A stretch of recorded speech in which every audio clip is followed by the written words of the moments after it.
So AOC may be running one of the smartest political communication experiments of 2026, and it has nothing to do with a speech, a hearing, or a policy rollout.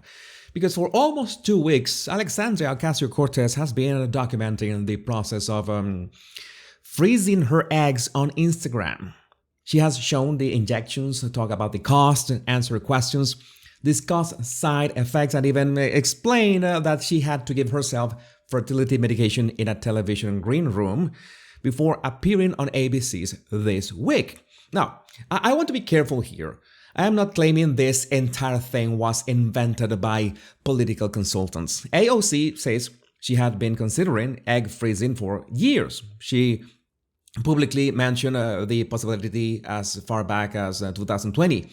She says she is sharing it because women are poorly informed about reproductive health, because she wants to normalize the conversation, and apparently because the decision gives her more control over her future. Now, all of that can be true, but something can be completely genuine and still be politically powerful.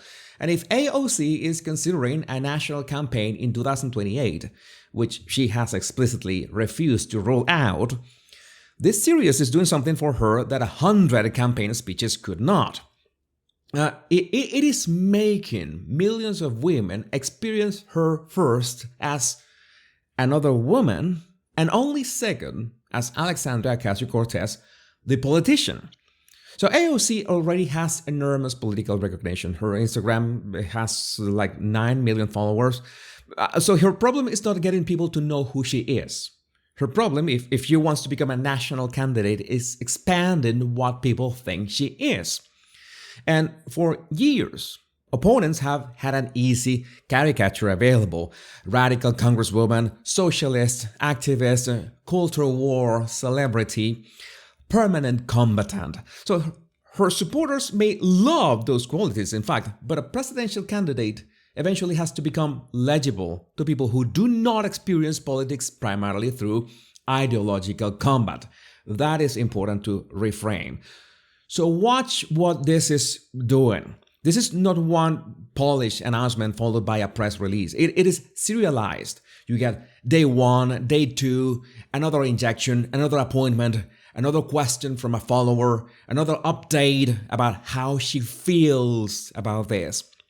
So that creates something that political advertising has always struggled to manufacture: continuity. So a 30-second campaign commercial tells you this candidate understands you. But a daily personal log lets the viewer reach that conclusion herself. And the subject her real life handed her is unusually powerful because it crosses several identities at once. It is about fertility, getting older, career timing, money, relationship, uncertainty, wanting children without knowing exactly when or under what circumstances that might happen. So you don't have to agree with AOC on taxes, on immigration, Israel, policing, or anything else to recognize that those questions are legit. So politics normally asks voters to move toward the politician. Listen to my platform, join my coalition, accept my framing, but this kind of content reverses that direction. The politician walks into experience that millions of people already understand. And because Instagram is the delivery system, there is no interviewer mediating the encounter, no hostile question, no campaign podium, no cable news Kiran telling you how to interpret it. It is AOC holding a phone, explaining what she's doing, then opening a question box and letting followers participate. Political communication researchers call part of this self-personalization. Politicians reveal parts of private or emotional life so audiences encounter a person rather than only an office holder. Now, the research is not unanimous about whether this always helps, especially for female politicians, but personal disclosure can increase engagement and perceived closeness when it feels connected to the public figure's real life, rather than bolted on as a campaign stunt. So AOC is particularly good at this format because she does not suddenly become personal every 4 years. She built her political identity through social media.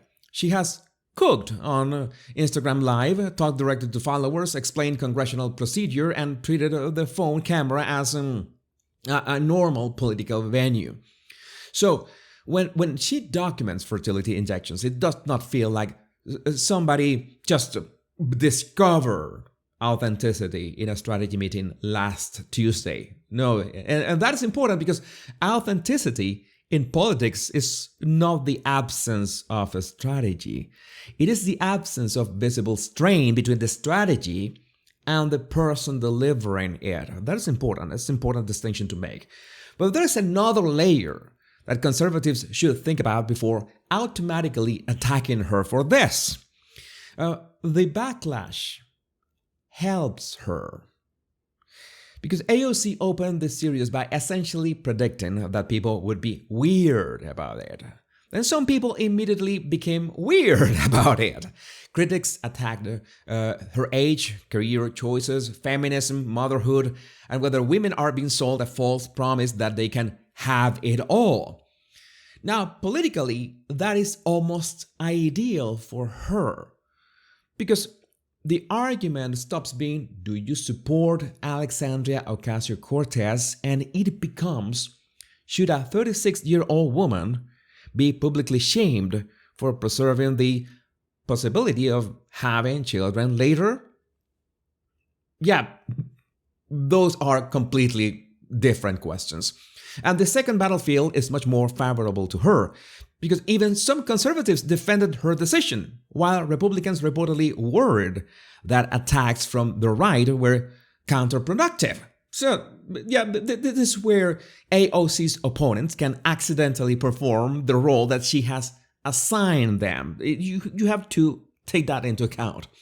If she says women are judged for private reproductive decisions in ways men are not, and her critics respond by publicly judging every detail of her reproductive decision, they are supplying evidence for her argument. So yeah, you can oppose her politics and still recognize that tactical mistake. So, from her opponents, the other advantage is demographic. AOC came to national prominence as the young insurgent who defeated an older Democratic establishment figure, but she is 36 now. The women who followed her when they were in their 20s are aging with her. So some are trying to have children, and some are delaying it, and some are discovering fertility problems. Some are choosing not to have children altogether, and some are balancing careers, money, relationships, and a biological timeline that does not care about anybody's 5-year plan. That gives AOC a way to mature her political identity without announcing, I am rebranding. She simply lives the next stage of her life publicly. And that may be the most important point. If this is part of that 2028 strategy, the sophistication is not that egg freezing somehow wins an election. Obviously, it doesn't. The sophistication is that it expands the number of emotional categories through which voters can understand her. So she is no longer only the combative progressive from viral congressional clips.